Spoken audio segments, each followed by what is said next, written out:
आज रात बनके मैं आई हूँ साथ। জন্মের পর সিনেমায় গান করতে সময় নিয়েছিলেন 10 বছর, তারপর আর থামেননি। টানা 8 দশক ধরে সিনেমার পর্দায়, সঙ্গীতের মঞ্চে, পুজোর প্যান্ডেলে কিংবা ভক্তের একান্ত হৃদয় কোণে প্রতিনিয়ত স্থান পেয়েছে আশা ভোসলের গান।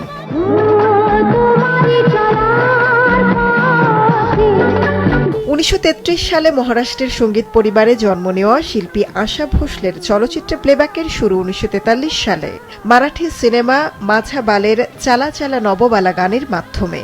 শুরুতে ও হাসিনা জুলফানওয়ালির মতো নাচের গানের জন্য পরিচিতি পেলেও পরবর্তীতে দিল চিজ কেয়া হে বা তোরা মন দর্পণ কেহলায়ের মতো শাস্ত্রীয় ও গজল ঘরানার গানে নিজের অসামান্য দক্ষতা প্রমাণ করেন। তবে আত্মপরিচয় তৈরির এই পথ মসৃণ ছিল না কখনোই। একদিকে পুরুষ শাসিত বলিউড অঙ্গন, অন্যদিকে দিদি সুর সম্রাজ্ঞী লতা মঙ্গেশকরের দীর্ঘ ছায়া। তবু কণ্ঠের বৈচিত্র্য আর অবিশ্রাম লড়াইয়ের মধ্য দিয়ে তৈরি করেছিলেন নিজের স্বতন্ত্র পরিচয়।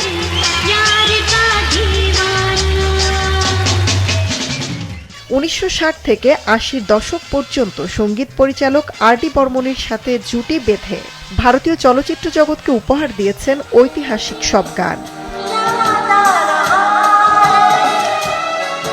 অনন্য সব রেকর্ড রয়েছে এই শিল্পীর দখলে। 12,000-এর বেশি গান গেয়ে গিনেস বুক অব ওয়ার্ল্ডের তালিকায় নাম লিখিয়েছিলেন 2012 সালে। বাংলা, হিন্দির পাশাপাশি 20টিরও বেশি ভাষায় গান করেছেন তিনি। উচ্চাঙ্গ, আধুনিক এবং পপ সব ঘরানার গানেই অবিশ্বাস্য দক্ষতার পরিচয় দিয়েছেন বারবার।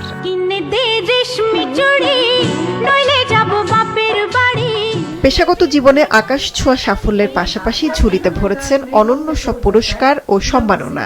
চলচ্চিত্র ও জাতীয় অঙ্গনের অগণিত পুরস্কারের সাথে পেয়েছেন সম্মানজনক দাদা সাহেব ফালকে পুরস্কার।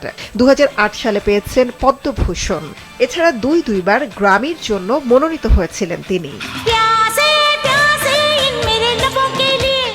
গানকে নিজের নিঃশ্বাস বলে তুলনা করতেন শিল্পী আশা ভোসলে।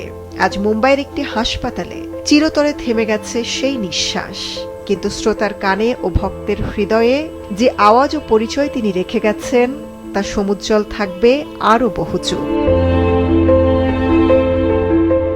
মৌমিতা জান্নাত, মাছরাঙা সংবাদ, ঢাকা।